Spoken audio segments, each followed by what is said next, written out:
ভাবুন একবার 1947 সাল, দেশভাগের আগুনে জ্বলছে পাঞ্জাব আর বাংলা, লাখো মানুষ ঘরছাড়া, চারিদিকে শুধু হিংসা আর অবিশ্বাস।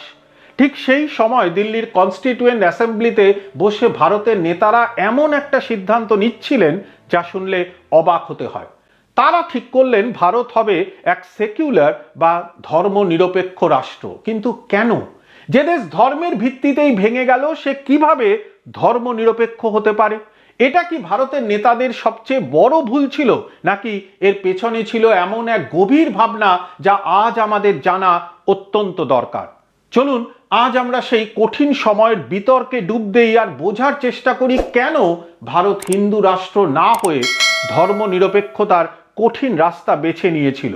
ভারতের সংবিধান যখন লেখা হচ্ছে তখন অ্যাসেম্বলির ওপর দুটো মারাত্মক চাপ ছিল এবং দুটোই আসছিল ধর্মের নামে। প্রথম চাপ মুসলিম লীগের ভূত। মুসলিম লীগের টু নেশন থিওরি সফল হয়েছিল, তারা ধর্মের ভিত্তিতে পাকিস্তান তৈরি করে নিয়েছিল। তাদের এই সাফল্যই ছিল ধর্ম নিরপেক্ষতার বিরুদ্ধে সবচেয়ে বড় যুক্তি। ভারতের ভেতরেই একটা প্রশ্ন বারবার উঠছিল, ওরা যদি ধর্মের নামে দেশ পেয়ে যায় তাহলে আমরা কেন পাবো না? এই দেশটা তো হিন্দুদেরই দেশ। এই প্রশ্নটা হাওয়ায় ভাসছিল, আর এই আবেগকে কাজে লাগাচ্ছিল দ্বিতীয় শক্তি। দ্বিতীয় চাপ হিন্দু রাষ্ট্রের দাবি। হিন্দু মহাসভা এবং আরএসএস এর মতো সংগঠনগুলোর যুক্তি ছিল খুব স্পষ্ট। তারা বলছিল কংগ্রেসের ধর্মনিরপেক্ষতার নীতি আসলে মুসলিমদের প্রতি তোষণ, আর এই তোষণের কারণেই দেশ ভাগ হয়েছে। তাই ভারতকে বাঁচাতে হলে, হিন্দু সংস্কৃতিকে রক্ষা করতে হলে ভারতকে সাংবিধানিকভাবে হিন্দু রাষ্ট্র ঘোষণা করতেই হবে। তাহলে বুঝতেই পারছেন পরিস্থিতিটা, একদিকে পাকিস্তানের উদাহরণ, অন্যদিকে দেশের ভেতরেই হিন্দু রাষ্ট্রর জোরালো দাবি। এই দুয়ের মাঝে দাঁড়িয়ে ধর্মনিরপেক্ষতার কথা বলাটা ছিল স্রোতের বিরুদ্ধে সাঁতার কাটার মতো। এই চাপটা শুধু বাইরের স্লোগানে সীমাবদ্ধ ছিল না, এর প্রভাব পড়েছিল সংবিধান সভার প্রতিটি বিতর্কে। আর এখানেই আমরা শুনতে পাই সেই ঐতিহাসিক সংলাপগুলো। যেমন ধরুন কেটি শাহ, তিনি প্রস্তাবনার শুরুতেই সেকুলার অর্থাৎ ধর্মনিরপেক্ষ শব্দটা যোগ করতে চেয়েছিলেন। তিনি স্পষ্ট বলেছিলেন রাষ্ট্রের সঙ্গে কোনো নির্দিষ্ট ধর্মের সম্পর্ক থাকবে না, ধর্ম ব্যক্তিগত বিশ্বাসের বিষয় হবে যা রাষ্ট্রের এখতিয়ারের বাইরে। তার যুক্তি ছিল রাষ্ট্র আর ধর্মকে পুরোপুরি আলাদা করে দিতে হবে, না হলে পক্ষপাতিত্ব হবেই। কিন্তু সংবিধানের স্থপতি ডক্টর বি.আর. আম্বেদকর এই প্রস্তাব মানতে রাজি হননি। আম্বেদকরের যুক্তি ছিল আরো গভীর।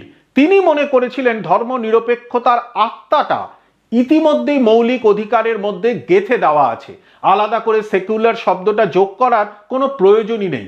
তিনি চাননি যে রাষ্ট্র কোনো একটি নির্দিষ্ট লেবেলে বাধা পড়ুক। কিন্তু সবচেয়ে বড় বিতর্কটা হয় সংখ্যালঘুদের অধিকার নিয়ে। যখন সংবিধানে আর্টিকেল 25-এ ধর্ম প্রচার মানে প্রোপাগেট করার অধিকার দেওয়া হলো, তখন আগুন জ্বলে ওঠে। ওড়িশার সদস্য লোকনাথ মিশ্র তীব্র ভাষায় এর বিরোধিতা করেন। তিনি বলেন, ধর্মনিরপেক্ষতার নামে আমরা কি আমাদের ঘরের দরজা খুলে দেব যাতে অন্যরা এসে আমাদের সংস্কৃতি আর ধর্মকে ধ্বংস করে দেয়? এই প্রচার করার অধিকার দেওয়ার মানে হলো ধর্মীয় আগ্রাসনের পথ প্রশস্ত করা। তার ভয় ছিল এই অধিকারের সুযোগ নিয়ে খ্রিস্টান মিশনারিরা ব্যাপক হারে ধর্মান্তকরণ শুরু করবে। এই ভয়ের উত্তরে এগিয়ে আসেন কে.এম. মুন্সি। তিনি বোঝানোর চেষ্টা করেন যে প্রচার করার অধিকার মানে জোর করে ধর্মান্তরকরণ নয়। তিনি বলেন ভারতীয় খ্রিস্টান সম্প্রদায়ের ভয় হলো তারা যদি তাদের ধর্ম প্রচার করতে না পারে তাহলে তাদের ধর্ম ধীরে ধীরে বিলুপ্ত হয়ে যাবে। আমাদের অবশ্যই তাদের এই আত্মবিশ্বাস দিতে হবে। এই বিতর্কই প্রমাণ করে যে ধর্মনিরপেক্ষতা মানে শুধু হিন্দুদের উদারতা নয়, বরং সংখ্যালঘুদের নিরাপত্তা বোধকে সুনিশ্চিত করা। এরপর আসে সর্দার প্যাটেলের সেই ঐতিহাসিক হুঙ্কার।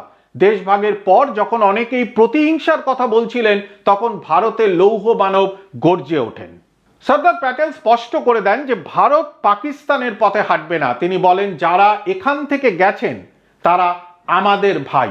আপনারা যাই ভাবুন না কেন, আমরা তাদের সঙ্গে কোনো ভেদাভেদ করতে পারি না। যারা আবার দেশভাগের বীজ বুনতে চায় তাদের জন্য এখানে কোনো জায়গা নেই। এই কথাগুলোই ছিল নতুন ভারতের ভিত্তিপ্রস্তর। প্রতিহিংসা নয়, ঐক্য। বিতর্ক চলছিল, চাপ বাড়ছিল। ধর্মনিরপেক্ষতার রাস্তাটা সত্যিই খুব কঠিন মনে হচ্ছিল, কিন্তু ঠিক তখনই এমন একটা ঘটনা ঘটল যা পুরো খেলার মোড় ঘুরিয়ে দিল। 30শে জানুয়ারি 1948 নাথুরাম গডসে মহাত্মা গান্ধীকে হত্যা করল। এই ঘটনাটা পুরো দেশকে নাড়িয়ে দেয়। যে হিন্দুত্ববাদী বিচারধারা গান্ধীজির মৃত্যুর কারণ হলো, সেই বিচারধারা এক মুহূর্তে মানুষের চোখে তার বিশ্বাসযোগ্যতা হারায়। সর্দার প্যাটেল আরএসএসকে নিষিদ্ধ করেন। হিন্দু রাষ্ট্রের দাবিটা হঠাৎ করেই যেন লজ্জার বিষয় হয়ে দাঁড়ায়। গান্ধীজির বলিদান ধর্মনিরপেক্ষ ভারতের ভিতকে অপ্রত্যাশিতভাবে মজবুত করে দিয়েছিল। তাহলে কেন ভারত ধর্মনিরপেক্ষতার রাস্তা বেছে নিল? কারণ নেহেরু, প্যাটেল, আম্বেদকরের মতো নেতারা জানতেন পাকিস্তান যা করেছে তার পুনরাবৃত্তি করা মানে ভারতের হাজার হাজার বছরের সর্বধর্ম সমভাবের আদর্শকেও হত্যা করা।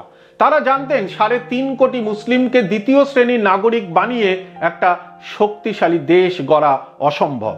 তারা শুধু একটা রাষ্ট্র গড়ছিলেন না, তারা একটা নতুন সভ্যতা গড়ার স্বপ্ন দেখছিলেন, যেখানে মানুষের পরিচয় তার ধর্ম দিয়ে নয়, তার নাগরিকত্ব দিয়ে হবে। ভারতের ধর্মনিরপেক্ষতার সিদ্ধান্ত কোনো দুর্বলতা ছিল না, এটা ছিল ভয়ঙ্কর এক ঝড়ের মুখে দাঁড়িয়ে নিজের আদর্শের ওপর ভরসা রাখার এক অসামান্য উদাহরণ। এই রাস্তাটা কঠিন, বিতর্কিত এবং আজও এই লড়াই চলছে, কিন্তু এর ভিত্তি স্থাপন হয়েছিল গভীর প্রজ্ঞা আর অসীম সাহসের সাথে।